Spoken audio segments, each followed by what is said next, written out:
couple of weeks ago at Lake Woods Drive, we were talking about Solomon as being a type of Christ, and especially from the story there in 2 Samuel chapter 7, how David was told that his house would continue and that his son would sit on his throne and establish his kingdom, and the work that Solomon did with the kingdom in general and with the temple in particular was securing David's legacy, and of course doing far, far more than that when Jesus fulfilled the example of Solomon.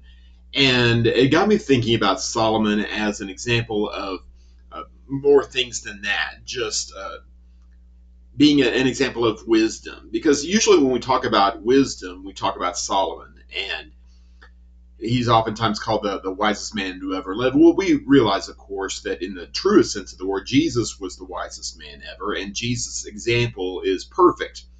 There's no way that it would be a bad idea to follow after the thinking of Jesus and the example of Jesus and the values of Jesus, etc. When he speaks, we listen. All the time, there is no exception to that.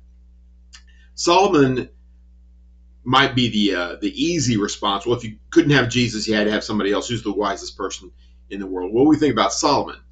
And that wouldn't be a bad choice. Solomon shows extraordinary wisdom in the wisdom literature, the way that he conducted himself. He is like Jesus in a lot of ways with regard to that. Now, we quickly follow up with that, of course, by pointing out that Solomon was not as wise as he could have been, especially when it comes to keeping his own advice, which for whatever reason at the later part of his life he didn't seem very inclined to do.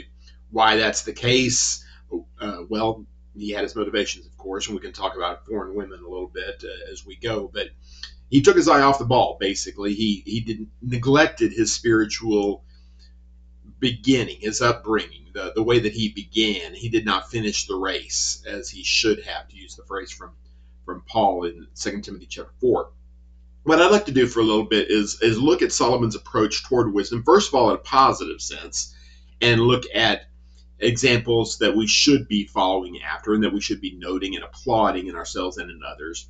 And then talk about follow through a little bit and try to caution ourselves lest we think that we are immune to such things or that we can't be guilty of them ourselves. Solomon fell short, and we can fall short. We will fall short from time to time. Let's try to learn lessons from Solomon, both positive and negative. That's what we're here to do here today. Let's look at Solomon's attitude toward wisdom in a general sense, first of all. This is something that Solomon truly valued. It's something that he wanted in his life, which you would like to think everybody was like that. Sometimes you wonder if people could be so completely inadequate at seeking after wisdom that they're supposedly trying to find. Some people seem to be just allergic to wisdom, and we can get as cynical as we want to get, I suppose, as far as that goes. But let's begin with the presumption that we want to be wise instead of foolish, that we are pursuing God's things, we're pursuing wise things with regard to our dealings with Him and our dealings with events and people and circumstances here in life. Solomon began, of course, at the very beginning of his reign by actively choosing a life of wisdom. In the famous passage in 1 Kings chapter 3 and verse 9, when God has given him what would seem to be basically a blank check. You can ask me for something and I'm going to give it to you. And Solomon asks for an understanding heart. He realizes that he is out of his depth, that he, a relatively young man, is not in position to run this nation, to lead this nation, no matter how well he may have been put up to the task by his father, no matter what kind of example he may be following after, what he might have seen, positive and negative. He realizes that he needs more help, and he knows enough to go to God for that.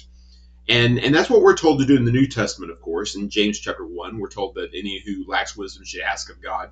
And wisdom is one of those things where by praying for you automatically get it. When Jesus says, ask and you'll receive, seek and you'll find, I think in large measure he's talking about this, that when you put yourself in a position to seek wisdom and you trust that God is the source of that wisdom and you pray, God, please give me wisdom, you have automatically received what you asked for, because by going to God for wisdom, you have shown yourself to be someone who is inclined to go to God and ask for wisdom. Well, you've got the battle half won already at that point. If you are acknowledging God as the source of wisdom and you're trusting the things you get from God are going to be a blessing to you, well, there you go. And a person like that is going to find what he's looking for. If he looks intently, if he looks consistently, if he looks not a double-minded man, as James says, you trust that the things God tells you are going to be true. God's always going to tell you true things. And then it is up to you, of course, to pursue those things, to chase after those things. And Solomon, if he gets credit for the book of Ecclesiastes, the teacher, the Koleth, as he's called in the Hebrew, in chapter 12, as he concludes the text there at verse number 10, the teacher sought to find delightful sayings and write words of truth accurately. That's generally soon to be talking about the book of Proverbs. I think that applies to Proverbs very well. And the idea that the wisest man in the world will go out and seek wisdom, I think that's a very interesting thing. You see a couple of names given to writers in the book of Proverbs toward the end, Agur and Lemuel, who are given credit for some of the Proverbs. I've always been impressed with that. The idea that the wisest man in the world collecting a set of Proverbs would find himself in position to ask other people about their wisdom. Well, I thought Solomon already had all the wisdom there was. Well, apparently not. He liked the words that other people had offered as well. And that's a great policy, obviously, for us, those of us who are not blessed with wisdom like Solomon was. The idea of seeking wisdom in other places and not just running them through our own personal filter and to see if we like it, if it works for us or whatever, but measuring them by the Word of God and looking at better ways to apply God's Word to our life and to draw it closer to our heart and help us be good examples to other people. Actively choosing to pursue these things is as important, really, as the idea of praying for it in the first place. What are you going to do with it once it's offered to you? Well, you're going to have to go out and find it. Job chapter 28 talks about wisdom being this unattainable kind of thing. This, you can dig and dig and dig, and maybe you might find gold, or maybe you might find riches or whatever, but you don't even know where to look as far as wisdom goes. Thankfully, God's told you where wisdom is. And so you go out and pursue wisdom, and you find wisdom, and you acquire wisdom, and then you choose to use that wisdom. Then you're setting yourself up truly to be a wise person, someone who can be relied upon, someone who makes good decisions on the regular, someone who's a good example to other people, to his children and to his neighbors, etc. That's what we're trying to be. And then having done that, taking it a step further and preserving that wisdom, writing it down, as 1 Kings chapter 4 and verse 32 tells us he did. He wrote down 3,000 proverbs and 1,005 songs, the text says there. And again, I think that's probably talking about Proverbs there, the book of Proverbs, that he made this great collection and wanted to share it with somebody else. Now, maybe not everybody's a writer, maybe not everybody's a songwriter or a book writer, etc.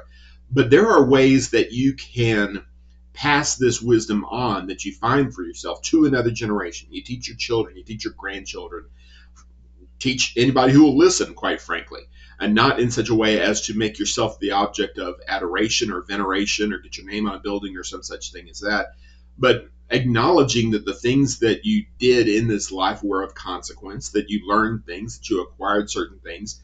There is a natural tendency, I think, to want to pass those things on to other people. And I realize that young people can kind of poo-poo that idea, and it's just old people, going on and on. But that's not it. At least I hope that's not it.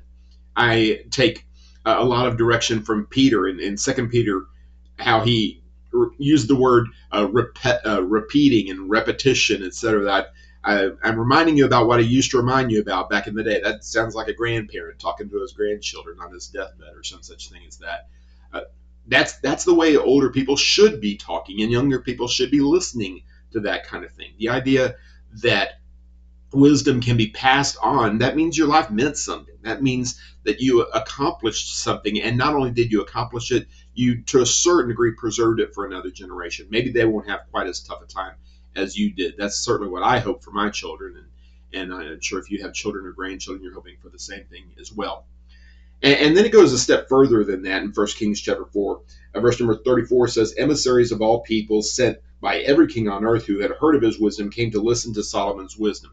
Of course, the Queen of Sheba is the most famous example of this, but the idea that he has some kind of reputation where people want to go and listen to him. And although maybe the language doesn't specifically say that, it gives the impression anyway that Solomon is courting this, that this is something that Solomon wants to do, that he's setting himself up as a vending machine for wisdom, essentially, you might say. That other people need to be seeking wisdom as well, whether it's at my feet or somebody else's feet. This is a good thing to do. The entire book of Ecclesiastes is about this. The entire book of Proverbs is about this, and we'll refer to some of the Proverbs here in a little bit. The idea that this is a good thing. It's a preferred thing. You need to live in the light instead of in the darkness. You need to live smart things, do smart things and think smart things and value smart things, etc., instead of foolishness, because we see so much foolishness out there in the world. So many people just seemingly determined to destroy themselves. It need not be that way. And when you see yourself as being someone who has the key to fix that, to reverse that, to a certain degree because of your own personal experience and because of your own accomplishments and knowledge, etc., but mostly because you're connected to God and God's wisdom. And by bringing people out of darkness into light, you improve their lives, you improve society at large. Who wouldn't want to do that? So that's what Solomon is trying to do. And if I sometimes give the impression that I'm just trying to boss people around and tell people that my way is better and your way is worse, etc., I hope that anything that comes across that way is actually what we're talking about here, and not some kind of exercise in egotism on my part. If it is, let me know. But what it should be is us giving thanks to God for what he has done for us on a daily basis, on a yearly basis, throughout our lives, and that he has blessed us finally with an opportunity to pass that along to somebody else and to encourage that in other people. That's a good thing. And as far as it goes so far, Solomon represents a tremendous example for us here. That's exactly what we need to do. Now, the problem, of course, is, and you're way ahead of me on this, I'm sure, Solomon wasn't all that great sometimes at keeping his own advice, which he wasn't the first, he's not the last. I've certainly given plenty of advice that I was hesitant to follow from time to time. It's a weakness. It's a human weakness. Hopefully we survive and do better the next time. But Solomon especially seems to have just been determined to rebel against these things that he knew were wise. And how does that happen? How do you turn so far away from a road that has served you so well? Well, in Solomon's case, it started with women. And I don't want to be down on women here necessarily. I'm not trying to blame everything on women. But I am saying that Solomon's desire for carnal lust, for carnal satisfaction, took him in directions that he knew were dangerous, that he knew were contrary to his spiritual walk, and he went there anyway, and it had predictable and devastating consequences. I'll turn to a few passages here in Proverbs, and there are many, many others. But in Proverbs chapter 5, verse 15, it talks about drinking water from your own cistern, referring there to the idea of being content with the sexual satisfaction and other satisfaction that is given to you in proper places, that God has allowed you to have, that God wants you to have, and that is satisfactory to the person who has his ducks in a row, as it were. And Solomon was not satisfied with that. Instead, he seems determined to chase after these women who are called in the text here, in his own text, foreign women or strange women, adulteresses, etc. In Proverbs chapter 6, here's just one example, verse 23 and following. For a command is a lamp, teaching is a light, and corrective discipline is the way to life. They will protect you from an evil woman, from the flattering tongue of a wayward woman. Don't lust in your heart for her beauty, or let her captivate you with her eyelashes. For a prostitute's fee is only a loaf of bread, but the wife of another man goes after a precious life. Can a man embrace fire and his clothes not be burned? Can a man walk on burning coals without scorching his feet? So is the one who sleeps with another man's wife. No one who touches her will go unpunished. And he goes on to talk about other admonitions along the same lines. But the idea that this foreign woman is going to turn your head and turn your heart one of these days, it's true. It's just the way that it is oftentimes, and it was that way with Solomon. We read in 1 Kings chapter 11 that very thing happened in his life. Verse number 1, Solomon loved many foreign women in addition to Pharaoh's daughter, Moabite, Ammonite, Edomite, Sidonian, and Hittite women from the nations about which the Lord had told the Israelites, You must not intermarry with them, and they must not intermarry with you, because they will turn your heart away to follow their gods. To these women, Solomon was deeply attached in love. 700 wives and 300 concubines, he goes on to say there. The idea that you would actively pursue this thing that is contrary to your spiritual interests, that has been told to you will take your heart away from God, which supposedly is your number one priority. You have told other people, you've told your sons here in the book of Proverbs that this was going to be the case, and yet you do that anyway. Why do we do that? Because we feel like we're bulletproof, because we feel like we're saved by grace and we can't be lost, or whatever the excuse may be. The bottom line is we just didn't connect to God's things firmly enough, or maintain that connection as firmly as we could. We could talk about our Father's guidance that is mentioned in the book of Proverbs many times. And of course, it's really easy to emphasize the importance of the Father's guidance when you are the Father. It's maybe a little bit different issue when we're the Son and we're trying to listen to our Father, or trying not to listen to our Father, as the case may be. Verse number 8 of chapter 1, listen, my son, to your father's instruction, and do not reject your mother's teaching. The role that Solomon's mother and father played in his upbringing is actually detailed somewhat more than it normally is. Parenting is just not a topic that comes up very often in the Old Testament. And I've oftentimes wished I had more details about what made for a good father and what made for a good mother. What we have most of the time with the Old Testament is just examples of parents and children, and the children turned out good or the children turned out bad. And we assume that the things that the parents did right were responsible, in part at least, for them, the children to turn out right, and vice versa.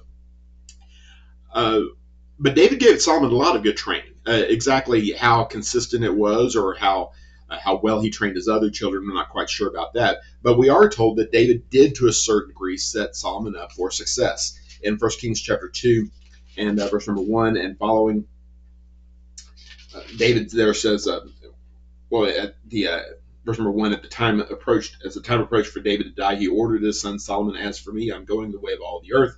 Be strong and be a man, and keep your obligation to the Lord your God, to walk in his ways and to keep his statutes, commands, ordinances, and decrees. This is written in the law of Moses, so that you will have success in everything you do and wherever you turn, and so that the Lord will fulfill his promise that he made to me, if your sons take care to walk faithfully before me, all their heart and all their soul.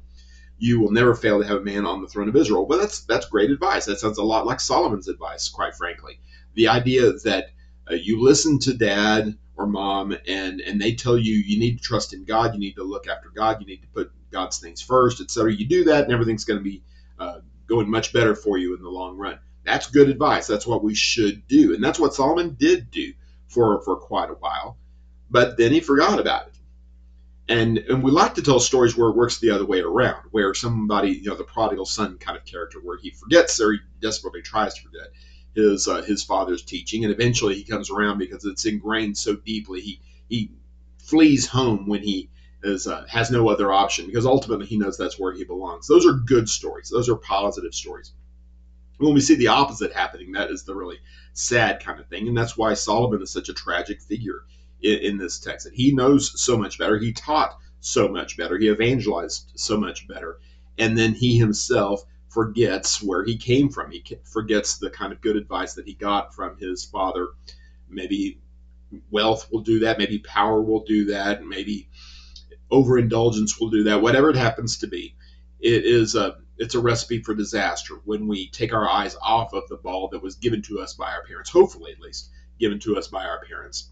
And of course, you've been waiting for me to come around to this overarching point that's really at the core of it all. The idea of the fear of the Lord being the beginning of knowledge, the beginning of wisdom. We see that over and over again in the wisdom literature.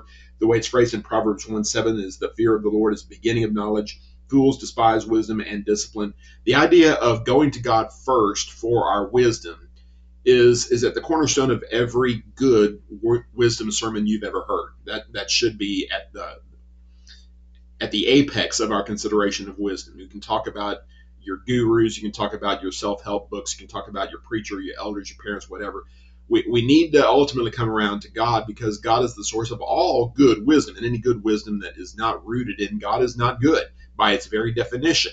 Solomon understood that, at least for a while. he understood that, but then he forgets about that. What does that say? What does it say about Solomon there in with his wives in chapter 11? Again, in verse number 4 and following. 1 Kings chapter 11, verse 4, when Solomon was old, his wives turned his heart away to follow other gods. He was not wholeheartedly devoted to the Lord his God as his father David had been. And he talks about the various gods that he did follow after. Not wholeheartedly devoted to the Lord. That's the apex there. That's the core. It's not like Solomon quit God. It's not like Solomon completely abandoned his heritage, as it were, but he did not wholeheartedly follow him. And we see many times in the New Testament, Old Testament alike, the idea of following after God with your half heart is not really a thing. You're either following after God or you are not. And Solomon's story tells us in some pretty stark terminology the importance of giving ourselves to God completely and consistently and throughout our lives. Seeing it through to the end, fighting the good fight, finishing the course, keeping the faith, as Paul writes in 2 Timothy chapter 4. That is our calling. That is a calling that Solomon, as far as we can tell anyway, was not up to. And I like to look at the book of Ecclesiastes as an indication that he came back home, that he found his way back after some real struggles, some real failures, and some long-term consequences that were going to come from those failures. But it doesn't have to be that way. Why don't you just hold true to God's wisdom in the first place? Just if you accept that God is the source of all wisdom, then accept God and accept God's wisdom, and just don't deviate from that path. Your road is going to be much simpler, and the example that you're trying to leave for the next generation is going to be much clearer and not nearly as muddy or confusing for them. And that's the best way for us to live. That's the best way for us to pass on this legacy to another generation. So thank you very much for following along. Please continue to read the wisdom literature, read the Bible, and pursue the wisdom that God has to offer for you in those places. Trust in that wisdom and allow it to take you where God is trying to take you, both in this life and in the next. Thanks for following along, and God bless.